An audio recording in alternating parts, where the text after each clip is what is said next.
Hello everyone, study with Rakib sir YouTube চ্যানেলের পক্ষ থেকে তোমাদের সকলকে নতুন বছরের শুভেচ্ছা জানাই। আজকে আমি তোমাদের সামনে আলোচনা করব বাংলা শিল্প সাহিত্য ও সংস্কৃতি ইতিহাস বই থেকে একটি গুরুত্বপূর্ণ 5 নম্বরের প্রশ্ন।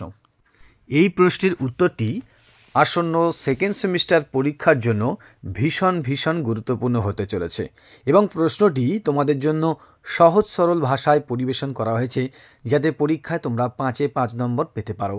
তো চলো আর দেরি না করে প্রশ্নের উত্তরটির দিকে চলে যাই। প্রশ্ন: বাংলা নাট্য সাহিত্যে মধুসূদন দত্তের অবদান আলোচনা করো।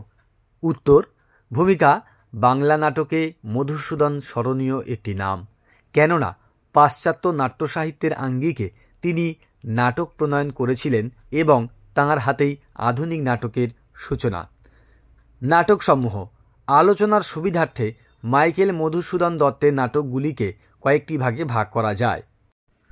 পৌরাণিক নাটক: মধুসূদনের প্রথম পৌরাণিক নাটক হল শর্মিষ্ঠা। মহাভারতের যযাতি শর্মিষ্ঠা দেবযানীর কাহিনী স্থান পেয়েছে এখানে। এরপর গ্রিক পুরাণের অ্যাপেল অব ডিসকর্ড অবলম্বনে লেখেন পদ্মাবতী নাটক। এই নাটকেই প্রথম অমিত্রাক্ষর ছন্দ ব্যবহৃত হয়। ঐতিহাসিক নাটক: মধুসূদনের একমাত্র ঐতিহাসিক নাটক হল কৃষ্ণকুমারী। এটি বাংলা সাহিত্যের প্রথম সার্থক ট্র্যাজেডি। প্রহসন সমূহ: মধুসূদন দত্তের দুটি বিখ্যাত প্রহসন হল একেই কি বলে সভ্যতা ও বুড়ো শালিকের ঘাড়ে রোঁ।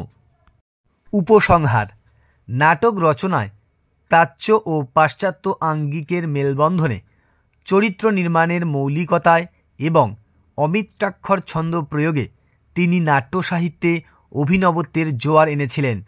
তাই মহাকবির প্রতিভা নিয়ে সাহিত্য ক্ষেত্রে আবির্ভূত হলেও মধুসূদন যে আধুনিক নাটকের পথ প্রস্তুত করে দিয়ে গেছেন তা বলাই বাহুল্য। উত্তরটি তোমাদের কেমন লাগলো তা কমেন্ট করে জানাতে পারো। আর এই বই থেকে আর কোন কোন প্রশ্নের উত্তর তোমাদের প্রয়োজন তা কমেন্ট করতে ভুলো না। আর চ্যানেলে নতুন হয়ে থাকলে চ্যানেলটিকে সাবস্ক্রাইব করে পাশে থাকা বেল আইকনটিকে ক্লিক করে রেখো। দেখা হবে পরবর্তী ভিডিওতে। ভালো থেকো, সুস্থ থেকো।